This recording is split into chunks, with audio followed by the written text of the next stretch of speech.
준말을 타는 자들이라. 아멘. 한번 따라합시다. 준말을 타는 자들이라. 여러분, 창세기부터 계시록까지 하나님은 항상 우리 인간에게 두 가지 길을 항상 말씀해 주세요. 두 가지 길. 그 길이 뭐냐? 네가 살 수 있는 생명의 길과 죽을 수밖에 없는 바로 죽음의 길이에요. 할렐루야. 우리가 죽은 다음에도 성경은 두 가지의 길을 말씀해 주고 있잖아요. 천국과 지옥이죠. 할렐루야. 그래서 잠을 자면 꿈의 세계가 있습니다.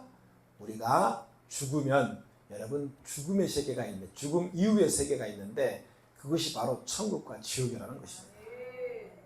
신명기 30장 15절에 16절에 하나님께서 모세에게 말씀하셨습니다. 보라, 내가 오늘날 내 앞에 복과 사망과 화를 내 앞에 두었나니 곧 내가 오늘 내게 명령하여 내 하나님 여호와를 사랑하고 그 모든 길로 행하며 그의 명령과 규례와 법도를 지키라 하는 것이라.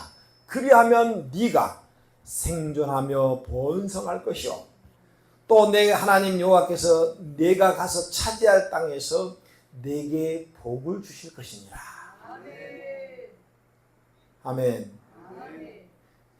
우리가 정복하고 복을 누려야 할 땅이 바로 여러분이 속한 땅이고 이곳입니다. 아멘. 우리는 그래서 수원에서 하나님의 복을 누려야 돼요. 여러분 믿습니까? 간단하게 이 말씀을 설명하면, 이 하나님의 말씀을 네가 지키면 생명의 길을 가지만 그러나 안 지키면 사망의 길을 간다는 것입니다. 생명을 선택하든지 사망을 선택하든지 너희들이 스스로 선택하라는 것이에요. 믿음의 조상 아브라함은 그 말씀 따라 생명의 길을 선택했지만 조카 롯은 사망의 길, 늘 보기에 좋은 땅, 보기에 아주 이득이 되는 땅, 늘 뭐예요 여러분요? 그렇죠. 돈이 되는 땅, 늘 뭐예요 여러분? 육신적으로 치우쳐 있는 땅. 조카 롯은 항상 그 땅을 여러분 선택했습니다. 그러나 아브라함은 비록 지금 이곳이 척박한 땅, 볼품없는 땅, 가시밭길 것 같은 땅이지만요, 아브라함은 그 길을 선택했어요. 할렐루야. 선택에 대한 자유는 여러분의 각자에게 있습니다. 왜? 우리 하나님 우리에게 자유의지를 주었어요. 할렐루야. 그러나 그 자유가 크면 클수록 그 자유에 대한 결과, 그 결과에 대한 책임은 더 커지게 되어 있다는 겁니다. 내가 교회를 열심히 다니든지 안 다니든지, 그저 내가 예수 좀 딱 믿고 그저 교회에 다니든지, 아니면 세상에 치우쳐 살든지, 선택은 항상 여러분에게 있어요. 하나님은 하지마 이런 절대 말하지 않아요. 선악과를 하나님께서 창조하신 다음에 그걸 먹지 말라고 말씀하셨지만요, 먹는다는, 내가 죽는다는 책임을 부여했어요. 근데 여러분, 선악과를 딱 따먹으려고 할 때 스탑 너 먹으면 안 돼. 하나님이 그렇게 여러분 우리 자유의지를 박탈하지 않았어요. 내버려 둔 거예요. 자유의지예요. 그러니까 우리가 하나님의 말씀을 순종하든지 순종 안 하든지 자유의지입니다. 여러분 자유의지예요. 성경은 항상 범사에 감사하라고 했습니다. 그런데 사탄 마귀는 뭐예요? 범사에 감사가 아니라 불평, 불만하고 원망하게 만듭니다. 그것도 자유예요. 선택은 여러분이 하는 겁니다. 그러나 여러분 아십시오. 우리는 여러분의 눈에 보이지 않지만은 영적인 싸움이 치열하게 벌어지고 있어요. 할렐루야. 그래서 우리의 영과 혼이 하나님을 인식하고 하나님의 말씀을 인식하고 하나님께 집중돼야 되는데, 우리는 육적으로 치우쳐져 있었기 때문에 늘 여러분 보여지는 거, 만져지는 거, 여러분 쥐어지는 거, 이 육신에 빠져서 삶으로 말미암아 하나님이 원하는 것은 하지 않고 도리어 사탄이 원하는 걸 하고 있다는 겁니다. 할렐루야. 보이는 것이 여러분 중요한 것이 아니라 성경은 항상 보이지 않는 것이 중요하다고 말씀하고 있어요. 예를 들어보면 제가 이번에 애신 전도에 갔는데요. 아주 정말 귀한 그런 진리가 있더라고요. 사람이 40일 동안 음식을 안 먹어도 살 수 있잖아요. 사람은 40일 동안 음식을 안 먹어도 살아요. 그래서 40일 금식을 하잖아요. 저는 40일 금식을 못 해보고 21일, 작년에 21일 금식 들어갔다가 돌이 발견돼 가지고 10일 만에 또 중단했다가 다시 채우고. 근데 여러분 40일 금식으로 사람은 살 수 있지만요, 단 4분만 우리가 산소를 보이지 않는 산소를 마시지 않으면 사람은 다 죽어요. 이건 뭐예요? 보이는 것이 중요한 게 아니라 보이지 않는 것이 더 중요하다는 말씀입니다. 할렐루야. 성경에 말씀하고 있는 죽음 이후에 천국에 갈 것인가 지옥에 갈 것인가, 이 또한 우리가 살아있을 때만 선택할 수 있어요. 그래서 천국은 죽어서 가는 것이 아니라 살아있을 때 간다는 거예요. 왜? 내가 살아있을 때 예수 믿고 구원받아야 천국 갈 수 있기 때문에. 요한복음 5장 28절 29절에 이를 놀라게 여기지 말라. 우리 주 예수님께서 무덤 속에 있는 자가, 그러니까 무덤 속에 있는 자가 다 그 주의 음성을 들을 때가 오나니 선한 일을 행한 자는 생명의 부활로, 악한 일을 행한 자는 심판의 부활로 나오리라. 여러분, 사람이 죽으면 끝난 것이 아니라는 거예요. 하나님을 믿는 신자가 되었던, 하나님을 믿지 않는 저 세상의 불신자가 되었던 모든 사람들은 다 일시에 부활합니다.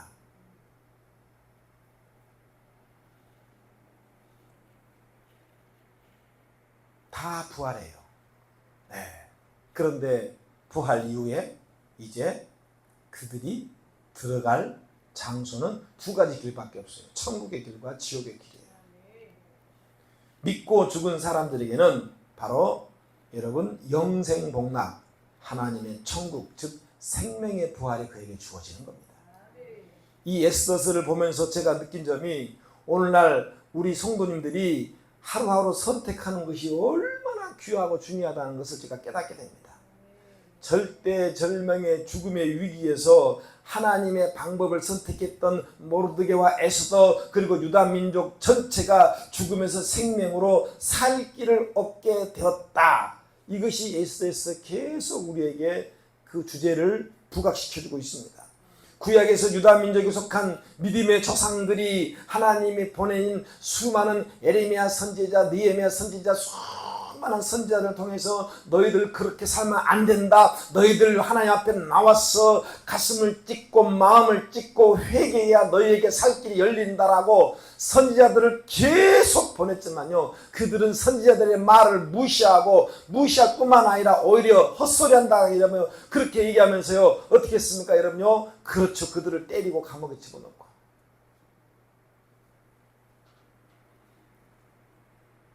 깊은 죄 가운데에 빠져있는 이스라엘 백성들, 그리고 지도자들까지 죄에서 회개하고 돌이키기는커녕 오히려 더 큰 세상 우상에 빠지게 되고 더 큰 음란에 빠지게 되고, 그래서 하나님은 그 대가로 뭐예요? 바벨론 포로로 그들을 여러분은 70년 동안 자유를 빼앗아버리고 모든 인권까지 다 빼앗아버리고 엄청난 심판을 내리게 되었습니다. 70년 동안 포로 생활을 여러분요, 끔찍하죠. 그런데 이 바벨론을 바로 페르시아가 멸망시켜버려요. 나라가 바뀌었죠. 불행 중 다행이라고 할까요? 바벨론을 멸망시킨 그 다음 페르시아, 이 왕 페르시아가요, 유다 민족에게 관용정책을 펴죠.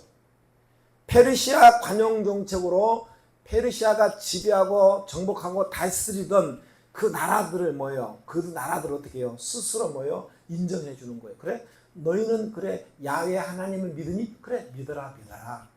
너희는 불교를 믿니? 그래 너희 그 불교 믿어라.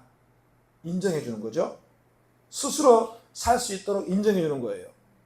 결정적인 정책이 바로 역사적으로 세계 역사에도 나옵니다만 바로 페르시아 왕이었던 고레스 왕의 칙령이죠. 바벨론 때 포로로 잡혔던 유다인들이 너희들 원하냐? 너희들 원하면 그래 너희 나라 고국으로 돌아가 보내줄게 예루살렘으로. 그래서 그 칙령에 의해서 유다인들이 예루살렘으로 돌아갈 때에 페르시아에서는요 그 국가의 금고 돈을 여러분 주면서 금고를 열어서요 그 유다인들이 그들이 섬기는 야훼 하나님을 섬기는 성전을 지을 수 있을 만큼의 물자까지 다 제공해 줍니다. 이게 관용 정책이에요.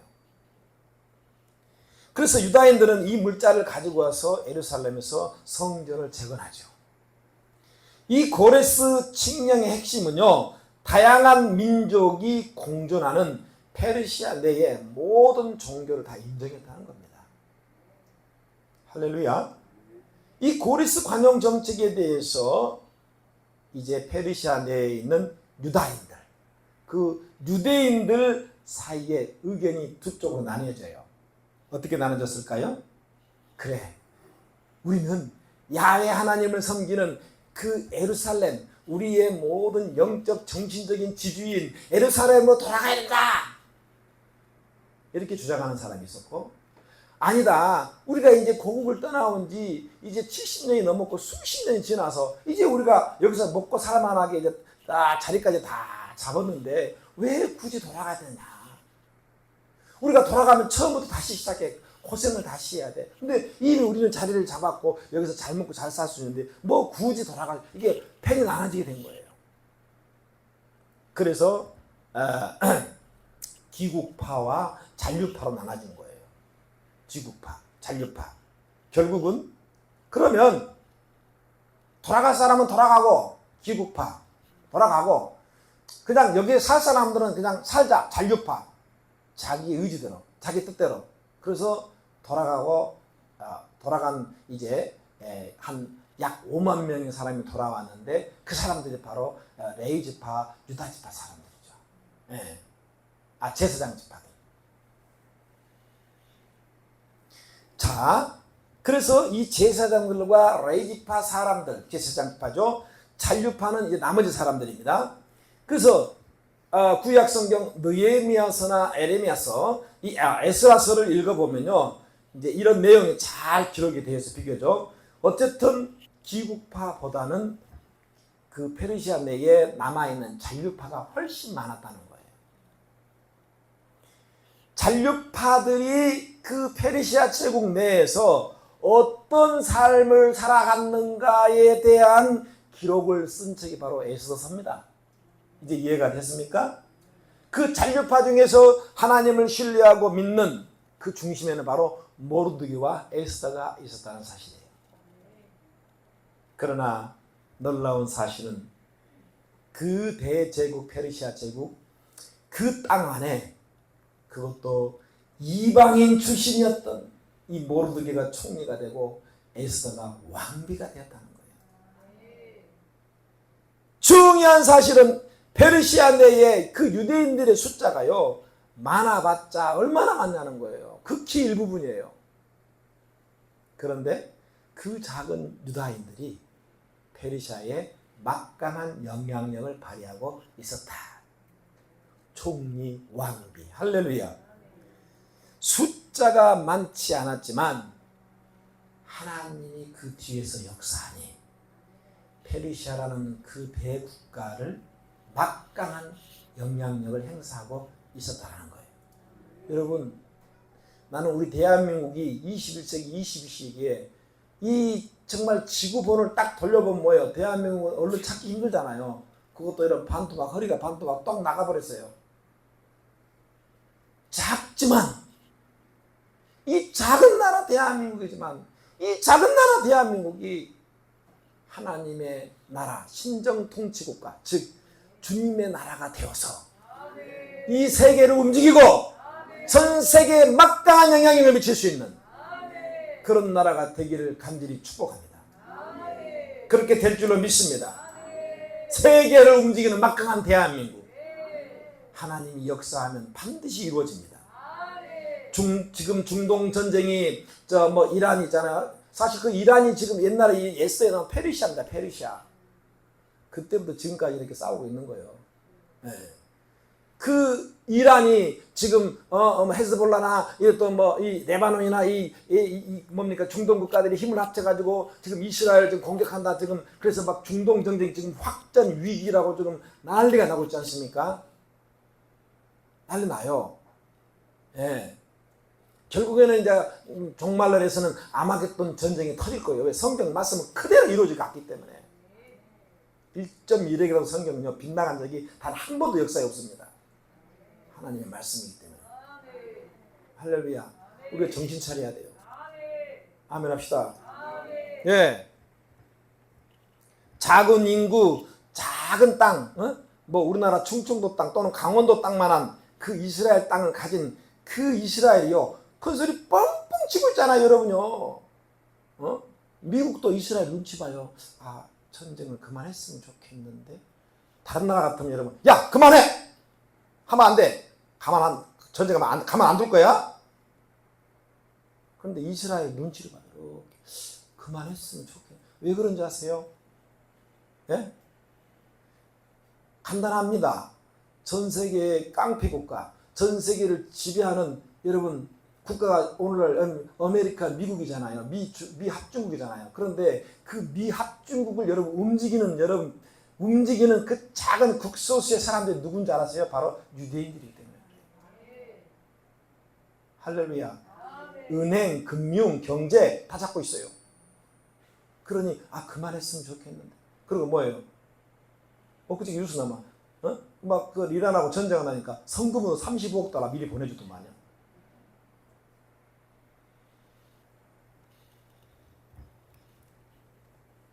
그래서 미국을 움직이는 것이 유대인들이고 그 유대인들을 뒤에서 움직이는 손이 바로 하나님입니다. 그러니 감히 누가 붙었겠습니까? 제1차, 2차 중동전쟁 5대1 나라 5나라가 막 연합에 들어오잖아요. 근데 여러분 이스라엘 안 집니다. 절대 안 집니다. 질 수가 없어요. 왜? 그 뒤에 하나님의 손이 함께하기 때문에. 과거에도 그렇고 지금도 세계 금융 자산의 큰 손들은 다 유대인들이에요. 주전 5세기경 애써서 배경이 된 그 장소가 실질적으로 여러분 발견이 됐어요. 그래서 문서들을 이렇게 고서들을 서판이 약 700개 정도가 발견이 됐는데요. 그 서판을 보니까 세상에 그 당시에도요. 여러분 은행 그 다음에 회사 무역하는 회사들이 이 서판에 기록이 되어 있는데 여러분요. 대부분의 여러분요 주인과 사장이 다 유대인들이었어요.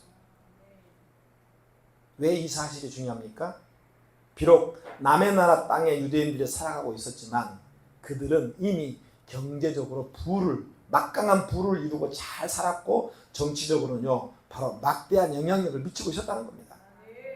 하만이 모든 유대인들을 다 죽이겠다고 사형 날짜까지 다 받아두었는데 그 이면에는 유대인들이 가지고 있는 많은 재산들 때문이었을 것이다 라고는 그렇게 추측하는 사람도 있어요. 왜? 그 유대인들이 많은 재산을 가지고 있기 때문에 다 죽이면 누구에 대해 자기 게 되거든요. 예? 오늘 말씀을 그래서 바라보면 모르드게가 왕을 대신해서 이제 하나의 칙령을 두 번째 칙령을 발표하잖아요. 첫 번째 칙령은 뭐였어요? 하만이 만드는 거잖아요. 하만이 뭐요? 모든 유대인들을 다 죽이는 날짜를 받아놨습니다. 그런데 여러분 이 두 번째 칙령은요 그 유대인들을 다시 살릴 수 있는 칙령이에요. 왜냐하면 그 당시에 왕이 한번 이 반지도장을 딱 찍어버리면요 이건 누구도 바꿀 수 없어요. 그러니까 하만이 유대인들을 모두 죽이라고 하는 그 문서에 대해서 어떤 사람도 이것은요 번복할 수 없다는 거예요. 그런데 바로 이 첫 번째 칙령 아하술의 왕의 첫 번째 그 문서 그 칙령을 무효화시키는 데는요 딱 한 가지 방법밖에 없습니다. 그거를 모르드게가 지혜롭게 생각해낸 거예요. 할렐루야. 그래서 우리가 지혜를 놓고 기도해야 됩니다. 할렐루야. 네. 도곡산 기도원 가니까 그 원장 목사님이 자주 쓰는 말에 따라 미련한 곰탱이들이 많다고. 지혜를 발휘하라는 거예요. 할렐루야. 네. 두 번째 칙령이 바로 첫 번째 칙령을 여러분 위배되지 않고 뭡니까? 왕의 자존심도 살리고, 두 번째 칙령이 굉장히 중요한 칙령이에요. 그런데 모르드게가 그걸 생각해낸 거예요. 할렐루야. 그래서 이 첫 번째 칙령을 이제는 충돌하지 않고 이제 어떻게 보면 왕의 자존심도 살릴 수 있는 그 칙령이 나와야 되는 거예요. 할렐루야. 9절 한번 읽습니다. 9절. 자, 9절 다 같이 한번 읽어요. 시작. 그때에 왕의 서기관이 소집되고 모르드게가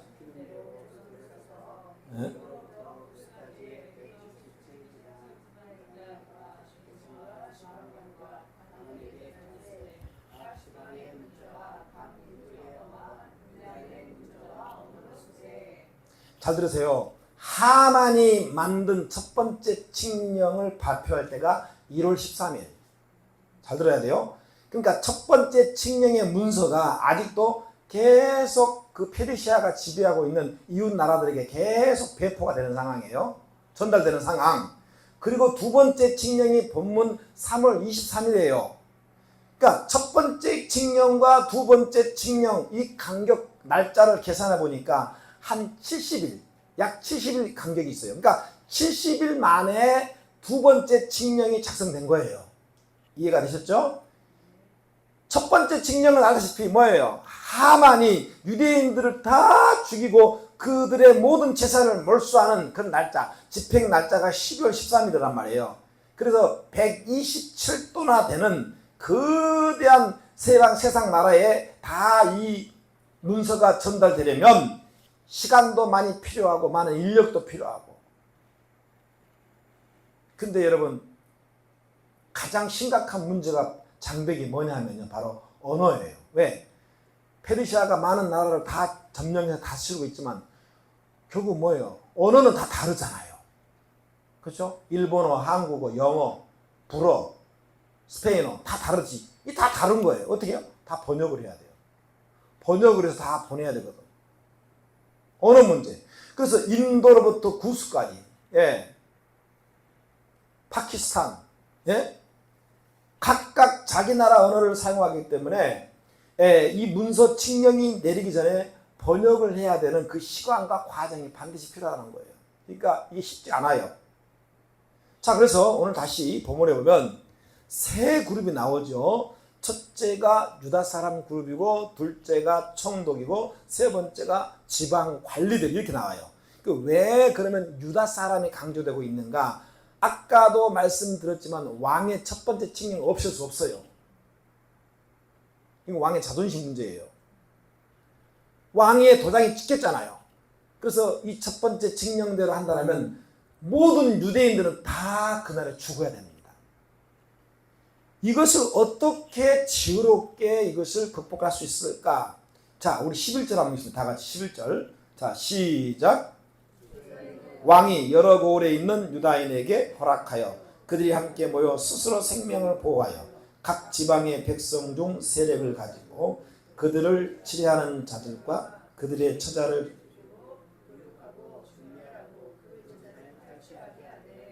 할렐루야. 자, 첫 번째 칙령은 뭐예요? 왕의 명령이기 때문에 어떻게 한다? 그대로 그들은 앉아서 살인을 당해야 됩니다. 그런데 두 번째 칙령은 뭐예요? 그렇게 그들이 쳐들어올 때에 맞서고 대항하고 싸울 수 있는 여러분 권한을 두 번째 칙령에 넣어가지고 준 거예요. 할렐루야. 할렐루야. 이게 중요한 거예요. 그 유다인들이 죽을 수밖에 없는 그 유다인들이 이 두 번째 모르드게가 보낸 이 칙령을 문서를 통해서 스스로 생명을 보호할 수 있는 안전장치가 여러분에 주어지게 됐다는 겁니다. 할렐루야. 첫 번째 칙령하면 여러분요, 왕의 명령도 그대로 죽어야 돼요. 명령하면 왕의 명령에 불복하기 때문에 그는 그냥 끝나는 거예요. 그런데 두 번째 칙령은 뭐냐? 만약에 그 페르시아 사람들이 쳐들어오면 유다인들이 어떻게 해요? 이제는 두 번째 싸울 수 있는 권한을 준 거예요. 이해가 되셨죠? 그러니까 이렇게 되면 뭐예요? 왕의 첫 번째 칙령과 두 번째 칙령이 뭐예요? 서로가 인정이 되는 거예요. 부딪히지 않아요. 두 개 다 인정이 되는 거예요. 그 왕의 자존심을 살리는 거예요. 이게 바로 모르드게의 어마어마한 지혜에 나온 겁니다. 하나님 주신 겁니다. 할렐루야. 네. 그래서 모르드게에게 하나님께서 지혜를 주셔서 아하수르의 왕의 첫 번째 칙령도 그대로 유지되면서 동시에 두 번째 칙령을 여러분요 그대로 또 유지하면서 유다인들의 생명을 보호하게 했다는 겁니다. 할렐루야. 네. 함부로 칙령을 내렸다 말았다 할 수 없잖아요, 왕이. 네? 모르드게의 두 번째 칙령은 왕의 자존심도 지키면서 동시에 모르드게와 에스더의 같은 민족인 유다인들을 다 죽음에서 살릴 수 있는 칙령이 되었다 이것입니다. 그런데 여러분 잘 들으세요. 잘 들어야 돼요. 한 가지 문제가 남아있어요. 큰 문제가 남아있어요. 그 문제가 뭘까요? 자, 두 번째 칙령의 문서를 만약에 예를 들면 좀 서울에서 그 청와대에서 문서가 딱 찍혀가지고 좀 이제 공문이 내려가잖아요. 예, 시간이 걸려요. 그렇죠? 뭐 말을 타고 뭐 파발을 타고 뭐 예, 시간이 걸리는 거예요. 예? 시간이 걸린단 말이에요. 근데 여기서는 이미 그것이 허락이 되고 내려왔지만 저 밑에 섬나라에서는 섬쪽에서는 신안군 그쪽에서는 뭐예요? 그걸 아예 모르고 있잖아요. 그들은 아직 뭐예요? 첫 번째밖에 모르고 있는 거예요. 두 번째는 몰라요. 그 첫 번째 칙령만 알고 있는 유대인들은 그냥 당할 수밖에 없는 상황이라는 거예요.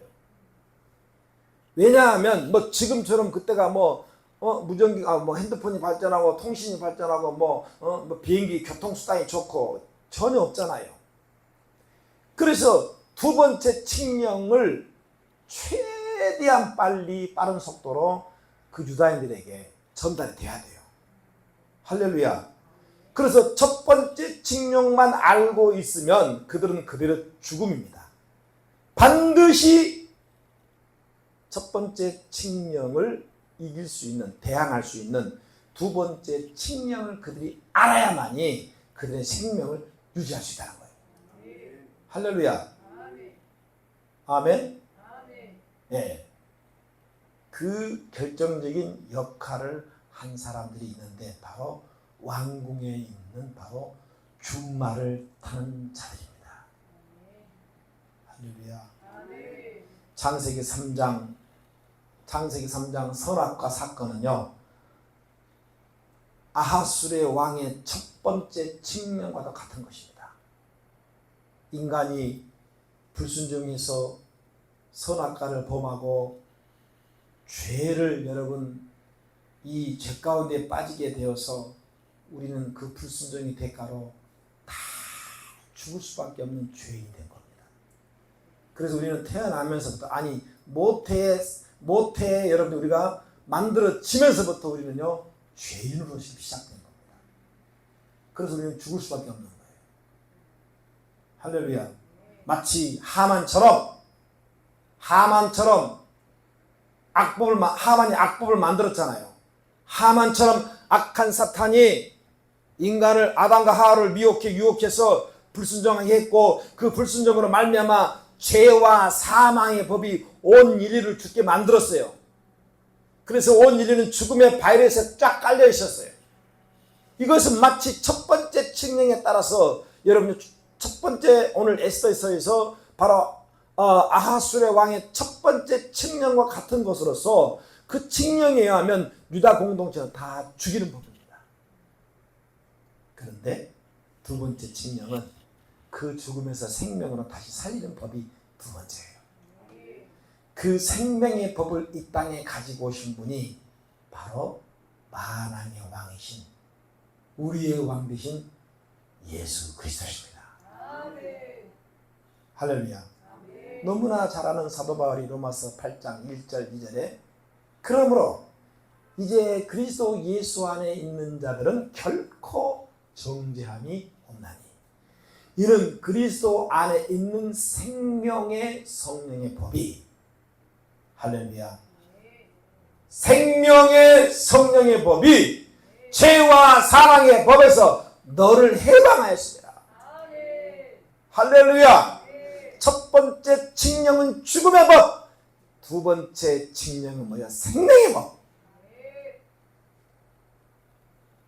생명의 성령의 법을 이 땅에 가지고 오신 분이 바로 예수 그리스도.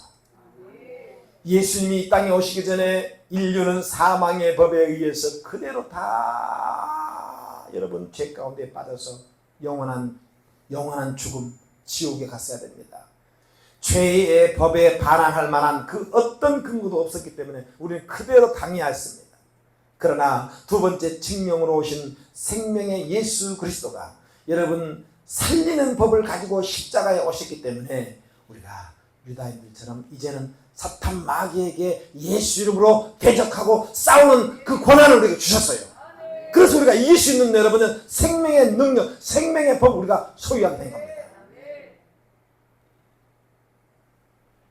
사탄 마귀에게 일방적으로 당했지만 이제는 생명의 법인 생명의 법으로 오신 예수 그리스도가 우리 안에 있음에 우리가 그 생명으로 사탄을 대적하고 할렐루야 사탄에게 명령하면 우리는 여러분 사탄을 이길 수 있는 길이 열리게 되고 우리는 살 수 있는 길이 열리게 된 것입니다.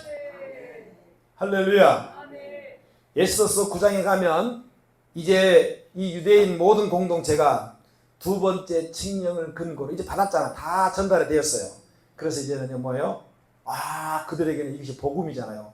첫 번째 칙령이면 다 그대로 죽었어야 돼. 근데 두 번째 칙령은 대항하고 싸울 수 있는 법을 준 거예요. 그러니까 뭐예요? 그들이 다 모여서 이제는 싸웁니다. 할렐루야. 사망의 법을 대항하여 싸울 수 있고 생명을 보존할 수 있는 그 법을 받았기 때문에 복음이 바로 이러한 것입니다. 아멘. 법적으로 마땅히 죽어야 할 사람이 또 다른 더 강력한 법을 통해서 살 수 있는 길을 열어준 것이 바로 예수 그리스도의 생명의 법인 겁니다. 사랑하는 성도 여러분, 우리는 창세기 3장 말씀에 근거하여 죄인으로 태어나서 죄인으로 살다가 죄인으로 다 죽을 수밖에 없는 대상들이었습니다. 그러나 요한복음 1장 1절 말씀, 이 죄인들을 살리기 위해서 두 번째 칙령, 두 번째 말씀을 오신 여러분 말씀을 오신 하나님, 그리고 요한복음 3장 16절 말씀, 누구든지 예수 믿으면 멸망치 않고 여러분 영생을 얻을 수 있다는 이 말씀, 이것이 근거가 되기 때문에 우리는 사망의 법에서 생명으로 옮긴 자들이 된 것입니다. 이 생명의 복음이 우리 안에 들어오기 전까지 우리는 이 페르시아 내에 있는 유다 공동체의 사람들처럼 다 죽을 수밖에 없었지만 어느 날 황제의 말을 타고 유다 공동체로 달려갔던 그 따가닥 그 생명의 복음을 가지고 달려가는 그 말처럼 생명의 복음의 말씀이 나에게 여러분에게 떨어져서 이제는 우리가 살게 되었다는 것입니다. 더 나아가 우리는 부활의 영광까지 획득하게 되었다는 것입니다. 초대교회 예루살렘부터 전파된 생명의 복음이 그동안에 여러분 예루살렘과 유다와 사마리아 땅끝까지 걸쳐서 여러분요 유럽과 아시아를 쫙 거치면서 2000년 동안 수많은 여러분 복음의 선교사들 이 아까 말 줌마 그들이 여러분요 복음을 가지고 따가닥 이 나라로 저 나라로 대한민국 조선 땅에 그 선교사들의 그 희생과 죽음으로 여러분요 결국은 이 땅에 들어오게 되었고 여러분 혹시 시간이 되면 여기 뭡니까 서울의 양화동 그 양화진의 묘역에 한번 선교사 묘역에 가보십시오. 100명이 넘는 여러분 선교사님들이 그럼 그들이 여러분 누워 있습니다. 그들이 와가지고 조선 땅에 들어와가지고 풍토병에 걸려 죽고 복음을 전하다가 죽고 정말 학교를 세우고 우리 대한민국 여러분 이렇게까지 된 데까지는요 그들이 복음을 들고 왔기 때문이에요. 할렐루야. 이걸 모르면 대한민국 사람들은 머리가 똑똑하고 좋아서 이렇게 해석합니다.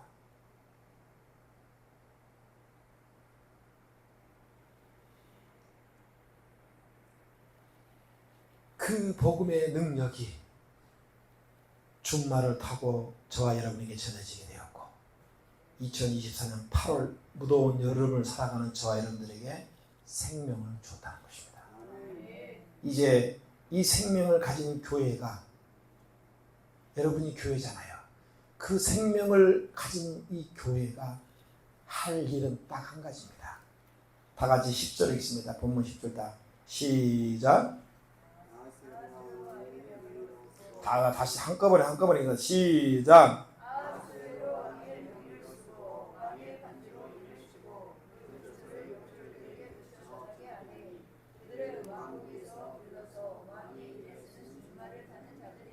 그 다음에 14절 시작. 왕의 어명이 매우 급함에 역절이 왕의 일에 쓰는 준말을 타고 빨리 나가고 그 조서가 할렐루야. 지금 여기서 중요한 건 뭐예요? 준마예요. 준마는 여러분, 준마가 어떤 게 준마죠? 준마는 일반 다른 말보다 훨씬 2배, 3배 빠른 말들이에요. 지치지도 않고 같은 시간 안에 여러분 2배, 3배 거리를 뛸 수 있는 여러분요 명마가 준마예요. 왕이 타는 준마죠. 예. 다른 말들보다 빼어난 그 준마가 빨리게 가야 여러분 그 죽음에서 그들을 건질 수 있다는 얘기예요. 할렐루야. 그래서 이 복음의 준마가 빨리 달려가야 지금 온 세상 열방 가운데 여러분 죽음 가운데 사망 가운데 놓인 그 영혼들을 살릴 수 있습니다.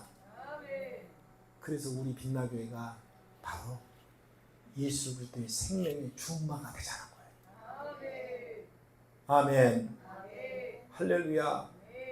주님이 말씀하셨잖아요. 너희는 뭘 먹을까, 뭘 입을까, 뭘 마실까 염려하지 말라. 이것은 다 이방인들이 구하는 것이라. 주님 우리에게 있어야 할 거 다 아신대요. 할렐루야. 그런데 우리의 그 욕심이 문제예요. 성경의 욕심은 탐심이고 탐심은 우상 숭배라고 했습니다. 할렐루야. 우리는 항상 하나님이 우선순위가 돼야 돼요. 말씀이 우선순위가 돼야 됩니다. 할렐루야. 아멘. 왜? 사람은요 창조될 때 사람은 창조될 때부터 여러분 지금 하나님이 없는 저 세상 사람들이 살아가는 여러분 저것을 위해서 하나님이 우리를 창조하지 않았어요. 그런데 죄가 오염되면서부터 어느 순간에 빗나가게 되고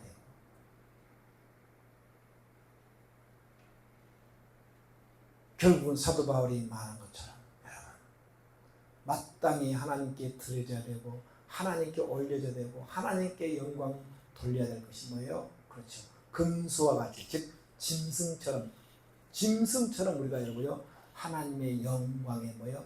방해가 된다는 거예요. 오늘 제가 오전에도 우리 청년들에게 말씀을 가르치면서 그런 말씀했습니다. 우리 인간에게는 세 가지를 여러분요 의식하는 기능을 주었습니다. 우리 육의 기능은요 촉각, 시각, 미각, 후각, 청각, 그 다음에 뭐예요? 미각. 5감각이 있어요. 그런데 이게 고장나면 어떻게 돼요? 혼은 있어도요 고장나면 냄새를 못 맡는 거예요. 그리고 여러분요 우리 육체 안에는 뭐예요? 하나님의 그 혼이 있어요. 혼은 마인드 또는 여러분 허트라는 단어를 쓰는데 이 혼은 뭐예요? 나 자신을 인식해요. 이 육은 세상을 인식하잖아요. 근데 혼은 나 자신을 인식해요. 그리고 진짜 내 안에 있는 그 영, 하나님이 영, 히브리 말로는 루하르라고 헬라 말로는 푸시킨이라는 단어를 쓰는데 영어로는 스피리트. 그 혼은 하나님을 인식하는 거예요. 그런데 그 혼이 그 영이 죄로 아담의 죄로 전가되어서 우리는 태어나면서 죽은 채로 나오는 거예요. 그 영을 다시 살리고 깨우기 위해서 이 땅에 오신 분이 십자가에 있는 예수 그리스도인 거예요. 왜 영이 죽었어요? 죄 때문에 죽은 거예요. 그러니까 그 죄 문제를 해결해야만이 영이 다시 깨어나는 거예요. 할렐루야. 그래서 다시 깨어난 그 영은요, 하나님을 인식합니다. 다시 인식해요. 그래서 교제합니다. 그런데 저 세상 사람들은 이 영이 죽어 있어요. 그러니까 가지고는 있어. 영이 있어요. 마치 코가 있지만 냄새를 못 맡는 것처럼, 기능이 상실되어 버린 것처럼 영이 있는데 영의 기능이 상실되면 하나님을 인식하지 못해요. 그래서 어떻게 산다? 짐승은 육이 있고 짐승은 혼이 있어요. 똑같이 우리 인간처럼. 근데 짐승에게는 영이 없어요. 그러니까 여러분, 우리가 영을 가지고 있지만 이 영이 죽어버리면 뭐예요? 짐승들처럼 똑같이 살아가요. 생존 본능에 의해서 먹고 돈 벌고 싸고 종족 번식하고, 이게 불쌍한 인생들이다 여러분. 그러니까 멸망하는 짐승과 같다는 거예요. 하나님을 알지 못하면, 하나님을 여러분 만나지 못하면 멸망하는 짐승과 똑같은 거예요. 왜? 영의 기능이 죽어버렸어요. 하나님을 인식하지 못해. 그러니 생각하는 거, 마음 먹는 거, 행동하는 것이 어떻게 해요? 그렇죠. 늘 세상 것입니다. 그러다가 죽겠죠. 이제. 그래서 우리가 알다시피 전도서에 뭐예요? 사람이 죽으면 그 영혼은 위로 올라가지만 짐승이 죽으면 땅 아래로 내려간다는 거예요.